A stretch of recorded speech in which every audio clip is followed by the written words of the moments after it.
Hello, welcome to Falling Log Designs. I'm John, and I'd like to show you how to make a really sweet knife block for kitchen drawers to keep your knives, especially really nice knives, in order and safe from having their edges bang against each other or against you. So this is a really nice knife block, and I'll show you a picture of it here. And this is what we want to try to make. So what are the steps? There's several steps, and it's actually very simple. First step, you need to cut some stock. So we've got rips that we have left over from other jobs. So we ripped everything down that we could to 2¼ inches wide. And it could be 3/4 inch stock, it could be 1/2 inch. It doesn't matter how thick the stock is because we're going to glue it all together into one big block. Okay? So first thing we want to do is we want a bunch of strips 2¼ inches wide by, I think, about 16 inches long. 16, 17 inches long. You can make it longer if you have a longer drawer, you have more knives or whatever, but 16 inches seems to fit most standard kitchen drawers pretty well. So we cut a bunch of these. The next step is we're going to mount them to the CNC machine, and we're going to cut out the shape that we want. Okay, so that's what we do, and what we wind up with is something that looks like this. This was actually a piece that didn't cut through deep enough and it wasn't done quite right. But these pieces we would just snap off, and then we would take the flush trim router and trim off any excess tabs or any excess flash that didn't come off during the CNC process. And I'll show you that over here.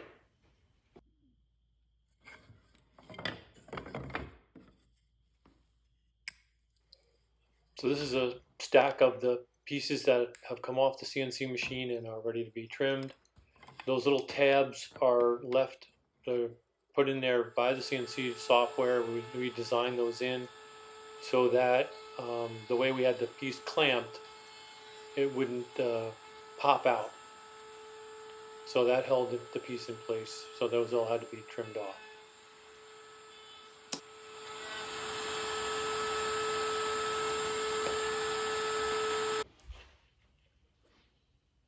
Okay, so once the shape is done, the next step is what we're going to do here. We're going to glue this all together into a block.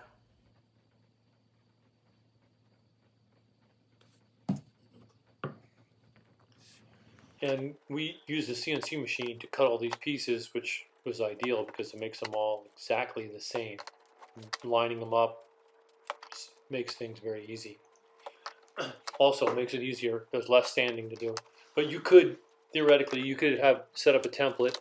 You could have cut all these out on the bandsaw and then use the flush trim router to trim them to the template and done exactly the same thing. So you don't need a CNC machine to be able to do this knife block. I keep saying cutting board, but it's just a big knife block. And you can see the cauls, those pieces of support wood there. Those are lined with a release tape so they don't stick to the glue, and are there just to keep everything straight. It holds all of the pieces in line, minimizes the amount of sanding that's going to be needed after the glue sets up. Last thing I did was I had to put there was one board that was a little bit wonky on the end. It had shifted a little bit when we clamped it, so I had to put this last F clamp in there just to pull that one piece over into where it needed to go. Okay, once it's all glued into a block, the next step is we're going to sand that block down into shape. We're going to sand in all the little curves. We're going to sand off all the glue. We're going to true it up on the table saw and make sure that it's nice and square. The edges are straight, and get it ready for putting the slots in it. So once that's done, once all the glue is scraped off, the next step to do would be to lay out the slots for the knives. These are steak knives that I had made, and I wanted to make sure that they were going to fit right, so I pre-laid them out. And then square it up with the miter gauge with a square up the block, trim the edges. One side didn't seem like it was quite square. I had to join it, and it still didn't look right on the slide, so I wound up using the fence instead, and I was able to then square it up that way.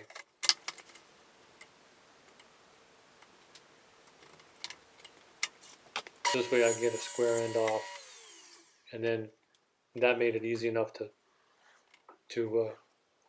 cut the slides to make them parallel. And then the next step is, again, sanding. Sand everything flush, get everything smooth and ready for finish.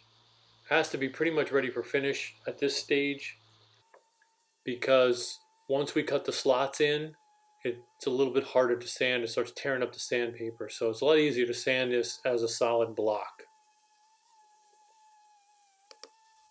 The next step is going to be cutting the slots for the knives. And so what we typically do is we will space those slots about 1.25 inches apart, and every other slot will come twice as far. So those will be for your longer chef knives and things like that. The shorter cuts will be for your steak knives and utility knives, paring knives, things like that.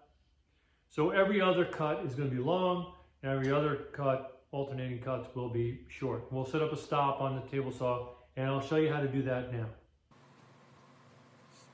So this is cutting the short slots for the steak knives, and all of these cuts have been pre-laid out, and there are small marks on the bottom of that knife block. And one thing to note, when I was laying it out, I laid it out from the center of the knife block so that we would get even cuts all the way across. So you'll notice when it's all done, the cut on either side, the last slot for the last knife, is the same distance from the edge of the knife block on the left side as it is on the right side. And that was by design. There's the last cut and matches the other side. But you can only do that if you start in the center when you're laying out your cuts.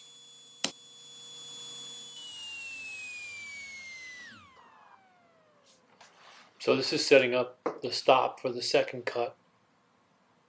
This will be the longer slots for bigger knives like your chef knife, bread knife, things like that.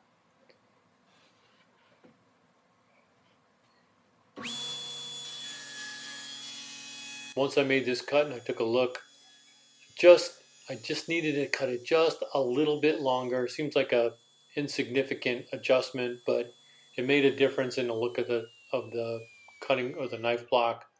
It just needed to match. It wasn't falling on the curb the same as the short ones were, so I needed it to be just a hair longer. An extra 1/4 inch made a big difference. And then once the adjustment was made, then it's just rinse and repeat for each one. And there are marks that were laid out with a divider on the bottom of that board to show where to make the cuts. There it is, finished.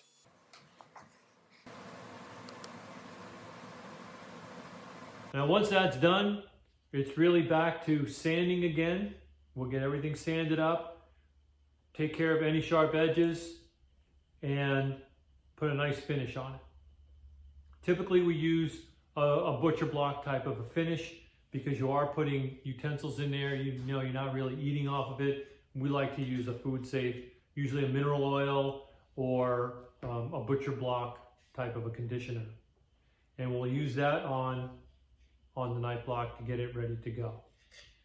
Once the finish is on, then it's just a matter of making sure, putting it in your drawer. In our case, we get it ready for shipping for whoever wants to buy it. And it's as easy as that. And this is how it comes out. It comes out this nice.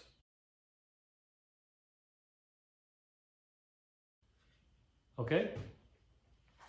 Hope you enjoyed that. Please subscribe to the channel if you want to see more. We have lots of shop tips and shop hacks that are coming up, as well as a couple of other big projects. I actually made myself a really nice desk that we're just finishing up now, and also a couple of other special projects.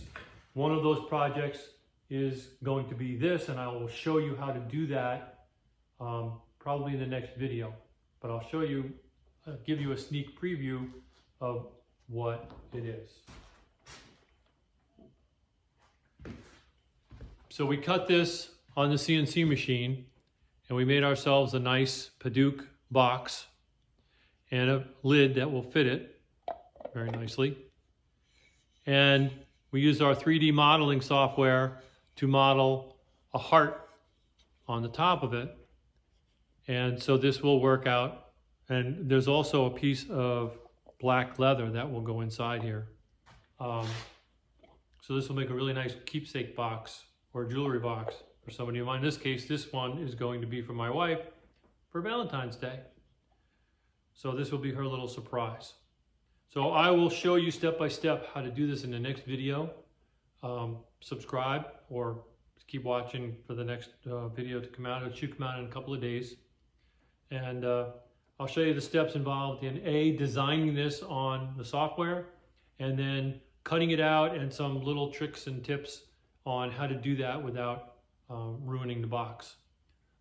We actually went through 2 or 3 scrap pieces on scrap wood before we got to here. So I'll show you how to avoid some of the pitfalls.